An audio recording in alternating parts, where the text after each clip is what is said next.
Hello everyone. र आज चाहिँ थियो मेरो बर्थडे है। सो त्यही भएर चाहिँ हामी चाहिँ बजार गएको थियौँ घुम्नलाई है, म नानी अनि मेरो हस्बेन्ड चाहिँ है। सो त्यही भएर हामी चाहिँ चौरस्ता घुम्नु गएको थियौँ। अनि चौरस्तामा चाहिँ हो नानी पनि हुनु चाहिँ नानीलाई पनि लगेर गएको, तर नानीले एक त उसले चाहिँ इरिटेट चाहिँ पुरै पार्छ मलाई है। त्यसपछि चाहिँ हामी चौरस्ता गयौँ।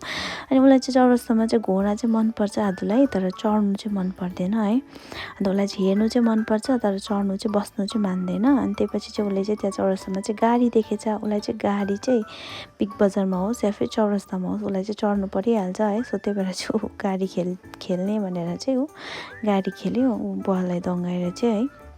अनि उसलाई चाहिँ हामीले एकछिन गाडी खेलायौँ। अनि त्यसपछि चाहिँ हामी त्यहाँनिर एकछिन फोटोहरू क्लिक गरेर चाहिँ एकछिन अनि हामी मेल रोड पनि घुम्नु गयौँ है। त्यसपछि त्यहाँ मेल रोडहरू घुमेर चाहिँ एकछिन अनि त्यहाँनिर आदुले चाहिँ मङ्की पनि देखेछ। अन्त एकछिन ऊ मङ्की हेर्ने भनेर मङ्की हेरायो उसले चाहिँ।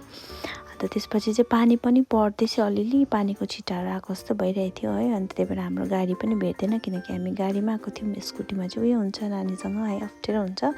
अनि त्यसपछि चाहिँ हामी टाइम पनि निकै भएको थियो। अनि हामी चाहिँ नमनम गयौँ खानाहरू खानु लागि चाहिँ है। त्यति बेला चाहिँ नमनममा चाहिँ फेरि ट्युसडे थियो है। ट्युसडे भएर चाहिँ पुरा कोरियन डिसको उयो लाग्दो रहेछ त्यति बेला चाहिँ त्यहाँनिर चाहिँ है। अनि त्यही भएर चाहिँ हामीले ऊ नानीलाई चाहिँ आइसक्रिम किन्दैछ, उसले चाहिँ जानु बित्तिकै है आइसक्रिम किनिदिएर त्यसपछि चाहिँ हामीले मगाएको थियौँ, अर्डर गरेको थियौँ सुसी है। र मेरो बुढाको चाहिँ स्ट्रगल हेरिहाल्नुहोस् यहाँ चपस्टिक पक्रिनुमा चाहिँ है।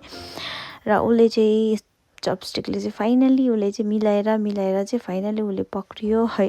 अनि त्यसपछि चाहिँ उसले चाहिँ सुसी ट्राई गर्यो। उसको चाहिँ फर्स्ट टाइम थियो, तर मैले चाहिँ योभन्दा अगाडि पनि एकपल्ट ट्राई गरेको थिएँ र मलाई चाहिँ राम्रो लाग्छ।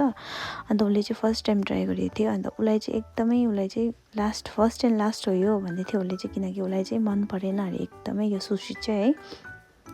तर मलाई चाहिँ एकदम राम्रो लाग्छ, मिठो लाग्छ यो चाहिँ, किनकि मैले चाहिँ योभन्दा अगाडि पनि ट्राई गरेको थिएँ है।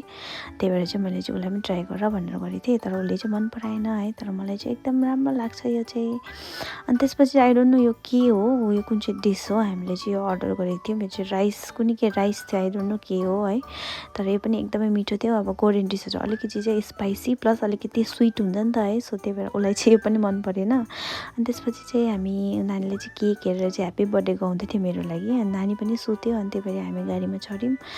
अनि त्यसपछि चाहिँ हामी घर फर्क्यौँ, किनकि मैले एक दुईजना बहिनीहरूलाई पनि घरमा बोलाएको थिएँ है। त्यही भएर हामी छिटो आउनुपर्ने हुन्छ, खानाहरू पकाउनुपर्छ भनेर चाहिँ हामी छिट्टो आयौँ गाडीमा। अनि घर आएर चाहिँ मेरो हस्बेन्डले चाहिँ मलाई हेल्प गर्दै थियो अलिकति खानाहरू बनाउनुमा चाहिँ है। अनि सबैजना आइसकेपछि चाहिँ हामीले चाहिँ ह्याप्पी बर्थडे केक काट्यौँ मेरो है। थ्याङ्क यू सो मच मेरो बुढा है, जति पनि गरिदियो एकदमै खुसी छु म चाहिँ। अन्त त्यसपछि चाहिँ हामी केकहरू काटेर चाहिँ त्यसपछि आद्या है, अन्त आद्याको तता साइश्री हामी बसेर चाहिँ यसरी केकहरू खायौँ, खानाहरू खायौँ है। अनि त्यसपछि हामी अलिकति यहाँनिर ब्रिजरहरू खायौँ। त्यति नै हो। Thank you so much for watching. Bye by.